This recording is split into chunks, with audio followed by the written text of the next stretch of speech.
Hey everyone, I'm Lesley, Pires, Jamie's really good friend. I also do the Snow Files podcast with Jamie, Tam, and Bruce. And some of you might know that Jamie has a new media project that he'd like our help with, The Message in a Bottle.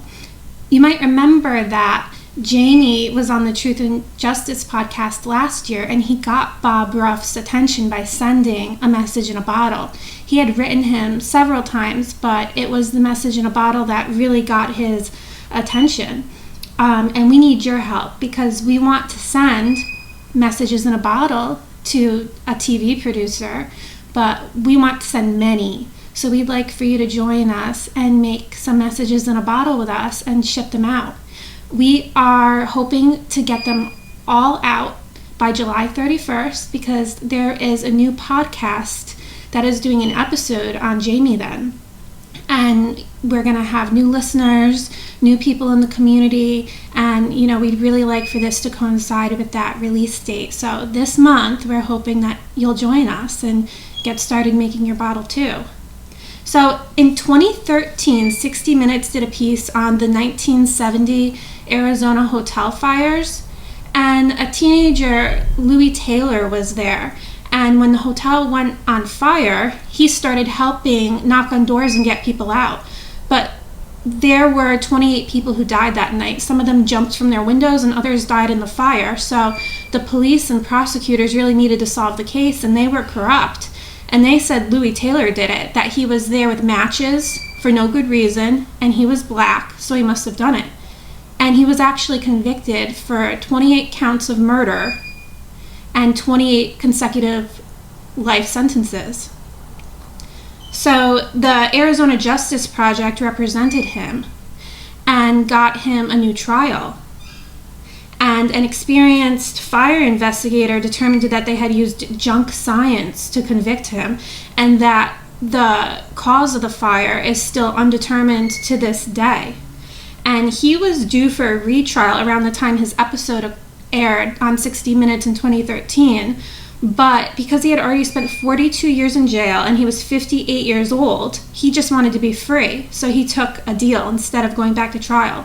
And it was just this year that a court ruled he cannot sue for wrongful conviction damages because he took that plea.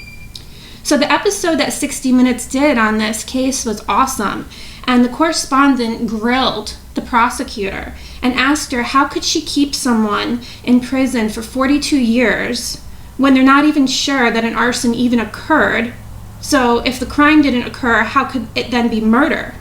And she insisted that that's beside the point now, that it's up to the courts to decide now, and in her opinion, new fire science hasn't excluded arson. So it's still a possibility it was arson.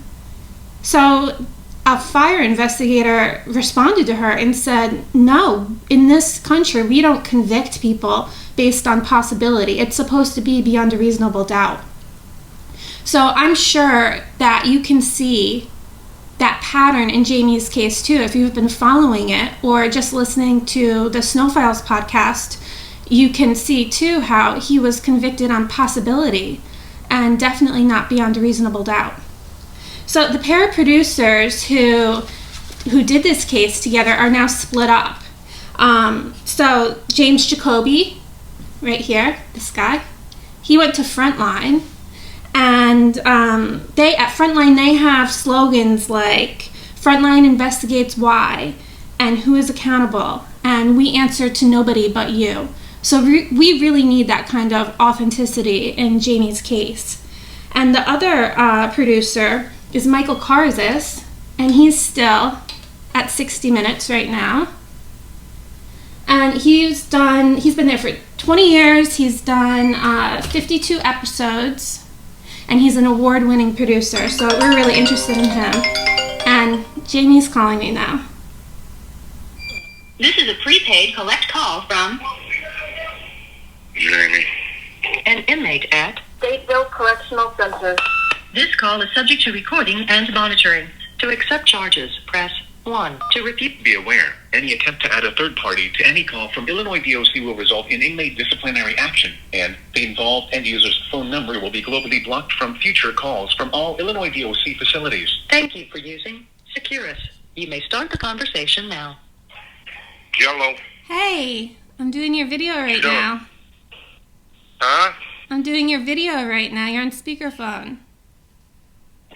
What video? The message in a bottle. Get out of here. Yeah, you called right while I was doing it. Are you for real? Yeah, I was just talking about the 60 Minutes episode and why we chose these two producers. And I was just going to actually start making a bottle and showing people how to do it. Yes.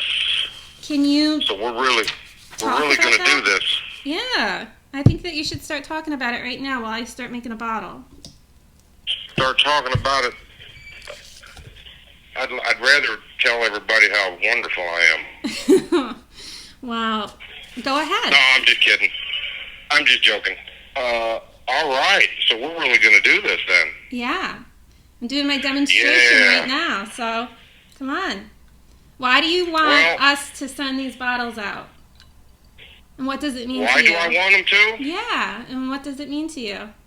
Because I think we have to do it in an effort for, our case to separate itself and stand out from, other people. There's wrongful convictions all over the country, so we have, guys reaching out to different organizations and different people and trying to get, the spotlight on their case, sending letters and whatnot, so I feel like, doing the message in a bottle is the only way that we can separate ourselves and stand out from the crowd, and I've done it a few times. I sent it to Bob Ruff, at Truth and Justice, and he appreciated it. It's what got his attention.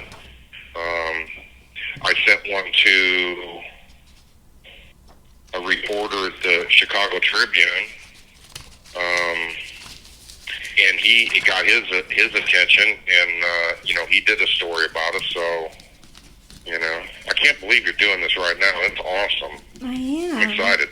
Now I'm excited. So what kind of stuff do you want them to write in their letter?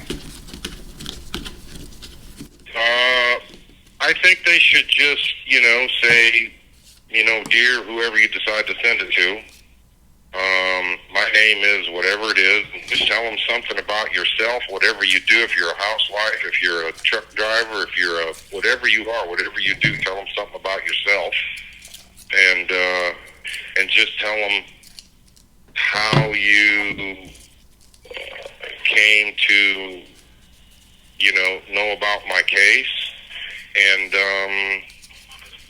why you believe in me, and why you think whoever you write should, look into it and help put a spotlight on the case. So What do you think? I think that's really good, but I also think that they should talk about the producers and how they've already done a wrongful conviction episode. And, that's why we think that they can help. What do you think? Ultimately, I think that's why we picked these people, right? They've worked on a criminal justice case before where they were raising doubts about somebody's guilt, right? Yep. And yeah, so they actually, in the episode, I know I sent you the script, you weren't able to watch it, but they confronted the prosecutor, and it was kind of like the same thing that happened in your case, where the prosecutor was saying after 42 years, it doesn't matter what happened at trial. It doesn't matter if the science wasn't good. That's all beside the point. Now it's up to the court. And they were saying, and she said it's still a possibility he did it. And, they told her, well, you don't convict people based off possibility. And where'd this prosecutor come from? McLean County? Arizona. That's the I'll be honest, that's one of the things that really pisses me off about the judicial system, because when you look at these different cases, these different wrongful convictions, these different, situations where people are getting off of death row, like I just got done reading the book Just Mercy, you know, and it's almost like the prosecutors are operating off of a template, you know. It's like they've all gone to the same school of misconduct. They all do the same thing. They all threaten witnesses. They all pay witnesses. They all hide evidence. It's just, it really pisses me off that people are like that, you know, and that prosecutors don't get that, you know, they're a part of the problem, you know. So how many bottles do you think that we could get sent out? How many do I think what? We can get sent. How many do you think, how many can we get sent? Yeah, how many do you think? What is your goal?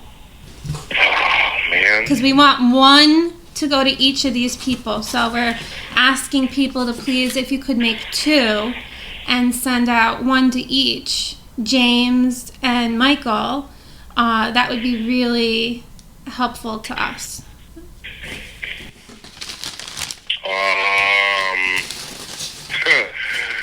I mean, I'm going to send 5 out myself from right here. I'll probably send 5. I'm going to send 5 out myself from right here. I'm going to make my own out of these bottles that we have these 1-quart bottles that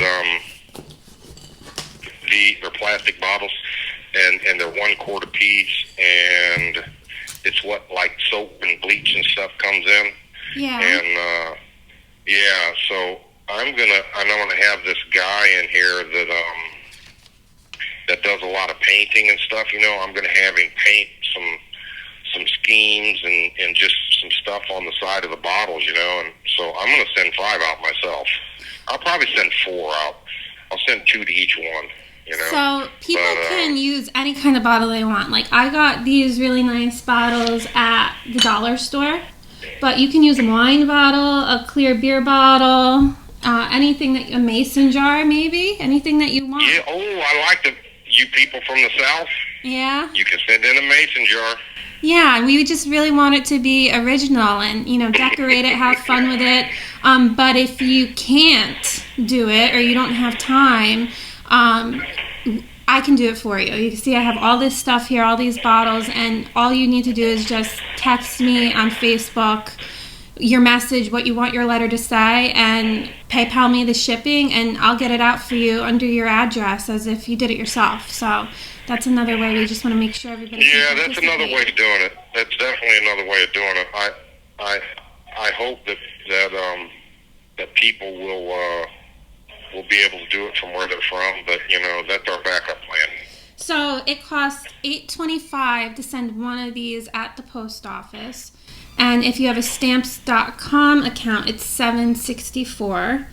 And when you package these up, though, we don't want you to decorate the box and write "Free Jamie Snow" on the outside, because these producers are going to be getting them one at a time, you know, over this whole month, and we want them to open all of them, not just put them to the side and be like, oh, these are the Jamie Snow boxes, we can open those all later. No, we want them to be flooded with them at their office, and people to be asking about them, and for them to want to open them. So you could put the Free Jamie Snow information on the inside and in your letter, or, you know, the podcast, and we would really like that too.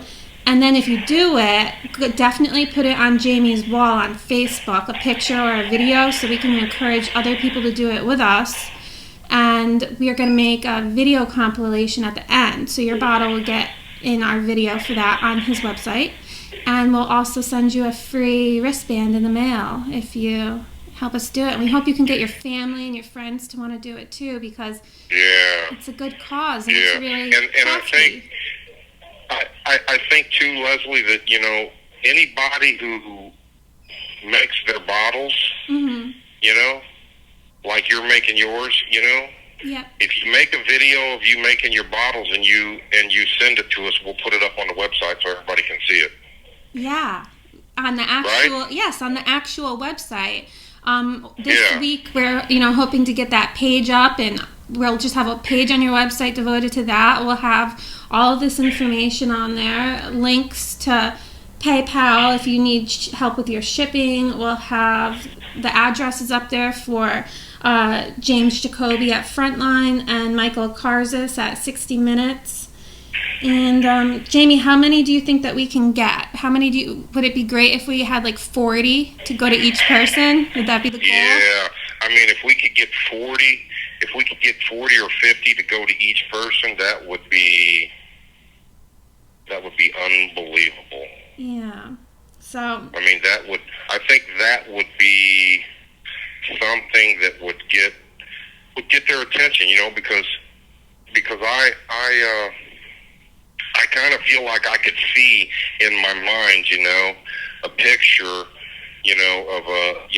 someone that's doing a story about the case, with all the bottles on the table in the background, and, someone saying, something along the lines of, an old school take on, trying to get, the word out about, something, I don't know, a message in a bottle or something. I don't know.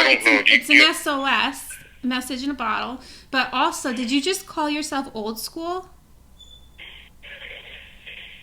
No, I'm not old school. I said it's an old school idea. Oh, okay. I thought you were saying it was from old school.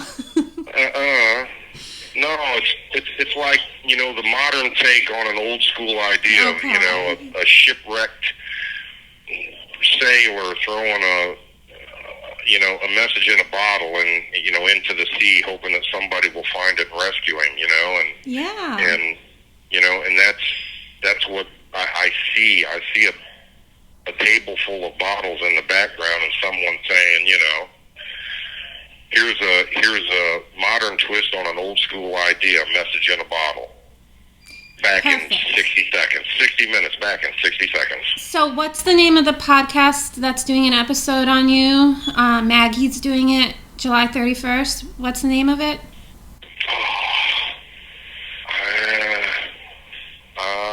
I'm not sure. I think it's called Unjust and Unsolved. Okay, so we're going to put that information out there too, so you guys can listen to Unjust and Unsolved. Yeah, so it's a series of wrongful convictions. Yeah. And one episode on Jamie. Yeah, and this case is definitely unjust, and it's absolutely unsolved. Yeah. So, all right, well, this is what we want everybody to do. We hope you participate and let us know. So you want to say anything else, Jamie? No, I just want to say that I really appreciate you doing this, Lesley, and I appreciate everything that you guys do with the podcast. And I really appreciate everyone out there who listens to our podcast and anybody who joins in with our message in a bottle thing. I just think it'll work. I have to believe that this is going to get us some traction somewhere with someone. So, I just want to say thank you to everybody. All right. Thanks. Thanks, everybody. All right, Send us your pictures. Okay, I'll talk to you later.